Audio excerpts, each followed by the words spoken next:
तुम टेस्ट के बाद एनालिसिस नहीं करते हो आप। अगर आप टेस्ट के बाद एनालिसिस नहीं कर रहे हैं तो it is no test for you. आपका टेस्ट का कुछ मतलब रह ही नहीं गया अगर आप टेस्ट की एनालिसिस नहीं कर रहे।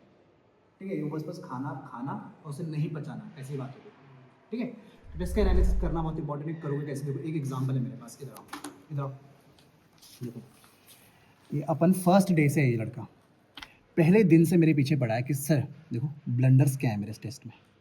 इस टेस्ट में कितने 4, 6 और इसके 200 कितने 20 क्वेश्चन इसने 25 में से कितने इसके सही हुए, टोटल इसके इतने बने हैं। लेफ्ट इसने 7 छोड़ दिए थे। चैप्टर कौन कौन सा आए थे इसमें पूरा सिलेबस लिखा है। यहाँ देखो, इसे मैं बता बीच बीच में नोट बाय मोहित सर कि मोहित सर ने क्या नोट दिया है कि राइट कंप्लीट फार्मूला। हमेशा बोलता था कि सर फार्मूला भूल जाता हूँ, कि फार्मूला भूल जाता हूँ तो सर मैं क्या करूँ। मैंने बोला सर हमेशा अब आप जब भी प्रैक्टिस करो तो आप उसके टाइम पे भी फार्मूला भी रखो।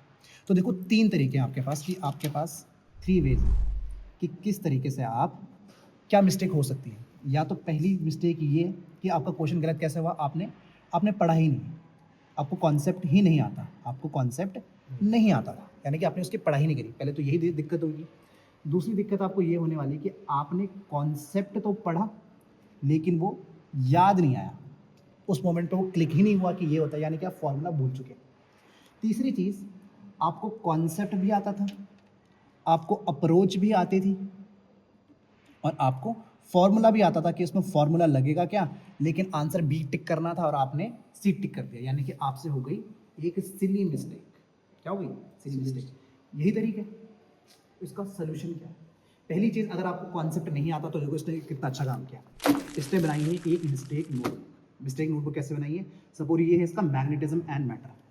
अभी रिसेंटली टेस्ट हुआ था, इसको ये वाला सिर्फ एक क्वेश्चन तो इसका छूट गया था, उसने ये बना दिया। देखो ये क्वेश्चन ये रहा कि इससे मैग्नेटिज्म मैटर का ये क्वेश्चन नहीं आता।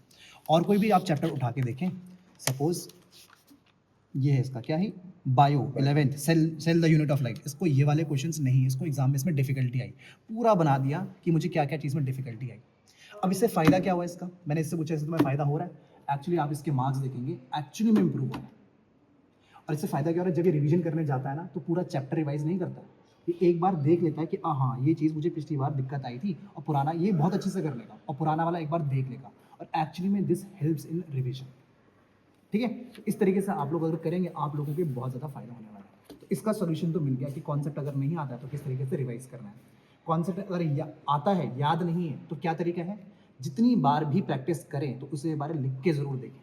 जैसे फॉर्मूला है PV = NRT, अगर लग रहा है और 4 क्वेश्चन में लग रहा है तो ऐसे नहीं कि एक बार लगाया और फिर भूल गए, चारों बार लगाइए, लिखिए क्वेश्चन को, फॉर्मूले को लिखिए बार बार। ठीक है, फिर अगर कॉन्सेप्ट आता है, अप्रोच भी ठीक है और फॉर्मूला भी आता है, लेकिन बी पढ़ने गए थे और सी टिक करके आ गए, फिर क्या करें?